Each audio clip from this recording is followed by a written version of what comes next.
Let's go! Hey everyone, this is Oscar from the Underdog Electronic Music School YouTube channel, and today I want to revisit a subject that I did approximately 1 year ago, which was Techno Rumbles. But today specifically I want to do this in Reason. I want to show you how to achieve this effect in Reason Plus. So just so it's clear what we're talking about, in techno, often what you'll find is that in between individual kick drums, there is some kind of sound in the low end that is not more percussion. Well, sometimes there is, but often it's something called a rumble, which is like a derivative layer, which makes it sound subconsciously like this kick is enormous, like this kick is playing through an enormous sound system, and that kick is then bouncing off the walls of whatever rave place you're partying in, and it's hitting you at this kind of a wash, this like delay reverb wash. In fact, here's an example of a dry kick with no rumble.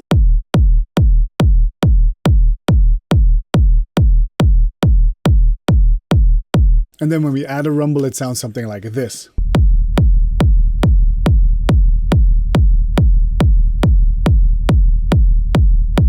Here's a different type of rumble.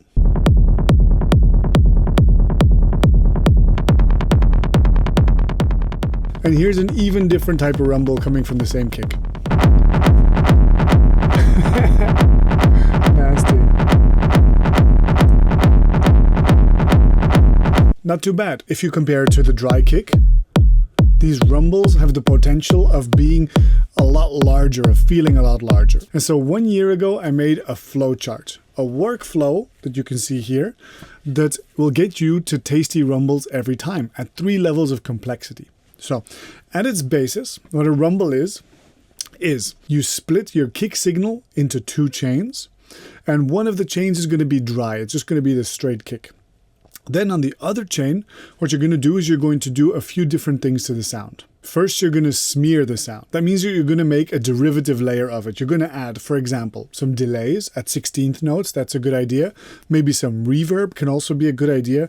In any case, something that changes the original sound from not being such a dry kick anymore, and that creates this secondary layer. So that's what we call the smear. Then we're going to make that mono, because especially in the low end, we want it to be compatible with our kick, and that means that we want it in the center, whereas reverb and delay can sometimes create very stereo sound signals. Then we're going to low pass it so that we only hear the low frequencies of this. And then we're going to duck it, which means just like sidechain compression, or making it go down in volume every time that the kick hits, and then pump upwards in the space in between the kicks, and then duck down again for the next kick. That way we get kick, rumble, kick, rumble, kick, rumble, right? That signal we then add back into the dry signal of the kick, and together you've got yourself your basic rumble. I'm going to show you how to do this in Reason in a moment, but I first want to introduce you to the intermediate level as well, because it adds just a touch more complexity. But in Reason we can achieve both levels in one simple go. So let me do the intermediate level as well. The intermediate level rumble is the exact same as the basic rumble, but with a few extra steps. Once you've smeared your sound and you've made it mono, you're also going to saturate it. That's going to make a sound a lot more gritty, and then when you low pass it, you get this nice woolly low texture, but often the saturation has created some mid frequencies that are a bit too woolly, and so if you dip a little bit in the low mids, you often take away a little bit of that woolliness of the rumble. Then you EQ and duck as normally, but then when you merge those 2 signals again, to make them blend together, you can saturate them together, you can EQ them together, and then you can limit them together, and this way you have control over the signal from start to end. Let me hop into Reason and show you concretely how I would achieve this in Reason.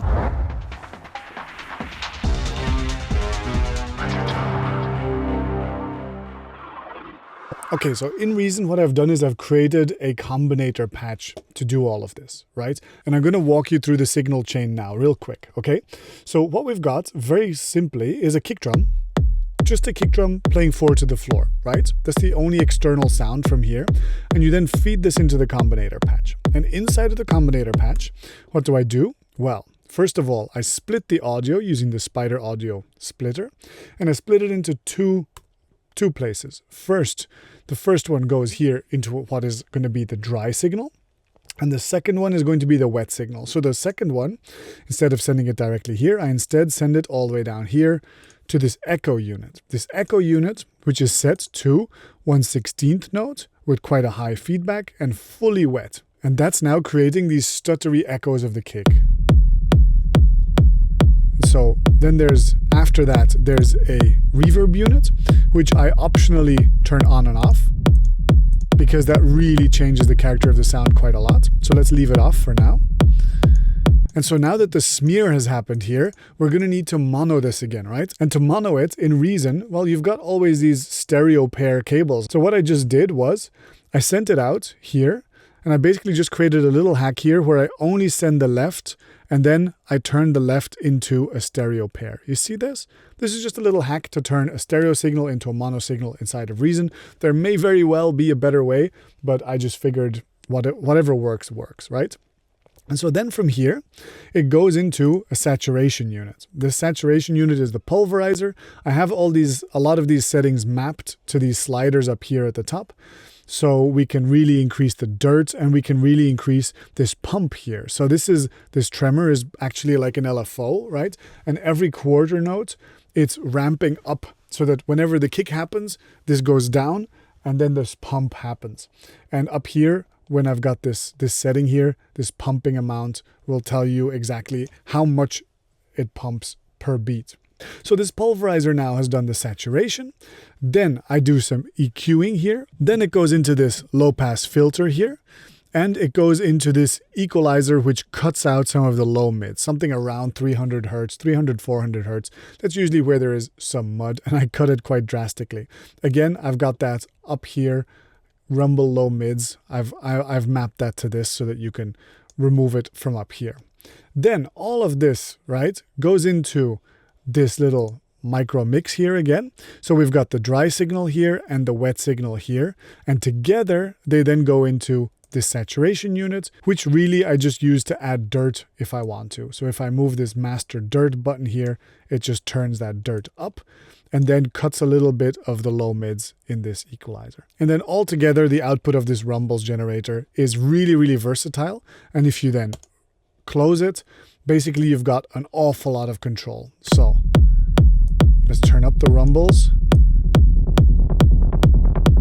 and push it far.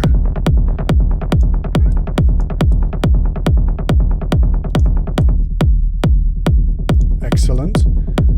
Now let's see what happens when we turn on the reverb. Some really crazy timbres come out.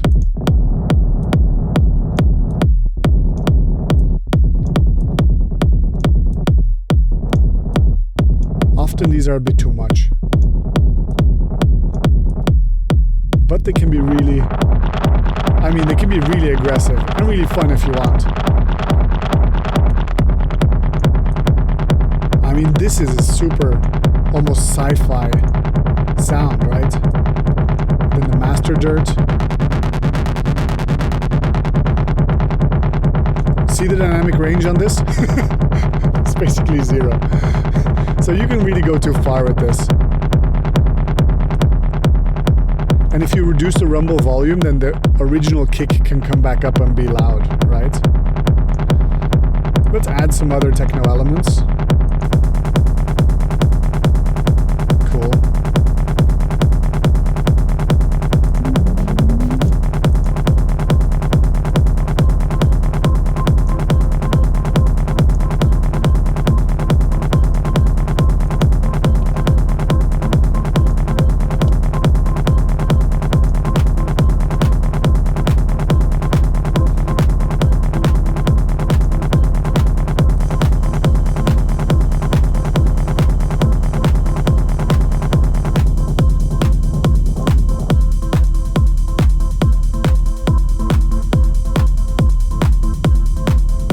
You can also just solo the rumble, add in your own kick on a separate channel, just so that you can get more control over the mix down that way. But as you can see, you can get incredibly assertive and fun textures out of this rumble generator, specifically to accompany your kick drum. This Combinator will be available for download, so check the description below. Go out there and make the hardest freaking techno that you can. Come show me on the Discord channel what you did with this. And until next time, stay producing, be good to one another, and take care. Bye-bye.